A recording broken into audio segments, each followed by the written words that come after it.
Exam dates के लिए आप लोग भी ऐसे ही परेशान हो रहे हैं ना। इलेक्शन के बाद होंगे आप लोगों के एग्ज़ाम। अब अपनी पोस्ट को एक एक करके कमेंट बॉक्स में कमेंट करने मत लग जाना कि इस पोस्ट का एग्ज़ाम कब होगा। अभी फ़िलहाल आप लोगों को इतना ध्यान रखना है कि ये जो एग्ज़ाम होंगे वो इलेक्शंस के तुरंत बाद आप लोगों के शुरू हो जाएंगे। जो आप लोगों के जून, जुलाई, अगस्त, सितंबर, अक्टूबर, नवंबर, यहाँ पे इन सभी मंथ्स में आप लोगों के एग्ज़ाम होंगे। एक एक करके एक एक पोस्ट के एग्ज़ाम होते रहेंगे। स्टार्टिंग में कुछ जो पुराने जो नोटिफिकेशंस आए हुए थे उनके, और साथ ही साथ जो कोर्ट का एग्ज़ाम था उसको थोड़ा जल्दी यहाँ पे करवाया जाएगा। पर आप लोग आपका इस मौके को, जो ये चांस मिला है आप लोगों को, 1-1.5 महीना अभी भी बचा हुआ है, इसको मत गवाइए। पढ़ाई जारी रखें, कंटिन्यू रखें, और हाँ, ये बात सुनते जाइए। DSSB के लिए अगर आप लोग तैयारी कर रहे हैं, एग्जाम बिल्कुल आपके आने वाले हैं, तो आप लोगों के पास एक बुक होनी चाहिए जिसमें आपकी थ्योरी हो, सब्जेक्ट वाइज थ्योरी हो, सब्जेक्ट वाइज आपकी डिटेल यहाँ पे आपको पता हो कि भाई कौन सा सब्जेक्ट है, किसके टॉपिक क्या है, उसमें आपको थ्योरी हो, उसकी सारी चीज़ें हों। तो DSSB की गाइड बुक आप लोग, अग्रवाल एग्जाम कार्ड की गाइड बुक हिंदी और इंग्लिश मीडियम दोनों ही मीडियम में अवेलेबल है, वो आप यहाँ से ले सकते हो। अग्रवाल एग्जाम कार्ड की अच्छी किताबें हैं, DSSB ओरिएंटेड किताबें, मार्केट में किताबें बहुत हैं बट DSSB ओरिएंटेड कुछ ही किताबें हैं, तो उसमें से अग्रवाल एग्जाम कार्ड की किताब अच्छी किताब है।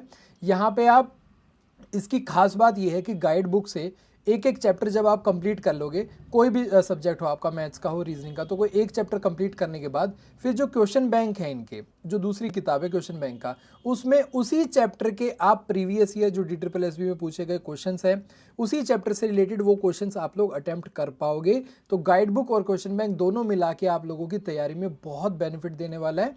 एक गाइड बुक से आपने अपनी एनालिसिस, अपना पूरा थ्योरी पढ़ लिया, फिर उसी चैप्टर के क्वेश्चन जो प्रीवियस ईयर एग्जाम में पूछे गए हैं DSSB में, वो आपने अपने सॉल्व करके पूरे कर लिए। तो ये आप लोगों के इंग्लिश मीडियम और हिंदी मीडियम दोनों में ही अवेलेबल है। आप लोग इसका सैंपल देख सकते हो। सैंपल जैसे कि यहाँ पे गणित वाली किताब है, हिंदी मीडियम वाली, इंग्लिश की मेरे पास अभी उसकी PDF नहीं है, और हिंदी मीडियम वाली जो क्वेश्चन बैंक है उसमें आप लोग जैसे देखोगे, इंग्लिश में भी सेम पैटर्न पे मिलेगा कि आपने माना नंबर सिस्टम की आपने तैयारी कर ली थ्योरी बुक से, उसके बाद आप एक एक क्वेश्चन आप नंबर सिस्टम का जो पूछा गया है प्रीवियस एग्जाम्स में, TGT एग्जाम्स में, LDC एग्जाम में, PGT एग्जाम्स में, वो एक एक क्वेश्चन आप लोगों को यहाँ पे मिल जाएगा जिससे आप प्रैक्टिस कर सकोगे। और हाँ, कोर्स में मेरी तरफ से भी जो डिले हो रहा था वो अब ख़त्म हो गया है। कोर्स में वीडियोस आप लोगों को रेगुलरली मिल रही हैं, उसका अपडेट मैं टेलीग्राम पे भी करता रहता हूँ। तो जितनी भी प्रैक्टिस क्लासेस हमारी चल रही थी वो बैक टू नॉर्मल हो गई हैं। सारी चीज़ें आप लोगों के लिए समय के साथ आप लोगों तक मिल रही हैं।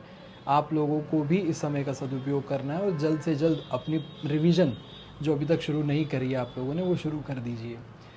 टीचिंग एग्ज़ाम हो, नॉन टीचिंग एग्ज़ाम हो, ASO का एग्ज़ाम हो, या फिर आपका कोई भी टेक्निकल एग्ज़ाम हो, वो आप लोगों को तयबंद तरीके से एक एक महीने पहले नोटिस आ जाया करेगा। जब भी आप लोगों का पेपर होगा उससे एक महीने पहले, यानी कि 25 से 30 दिन पहले आप लोगों को नोटिस मिल जाया करेगा। और ये नोटिस आपको अगले महीने से मोस्ट प्रोबेबली, कंफर्म नहीं, मोस्ट प्रोबेबली मिलना शुरू हो जाएंगे।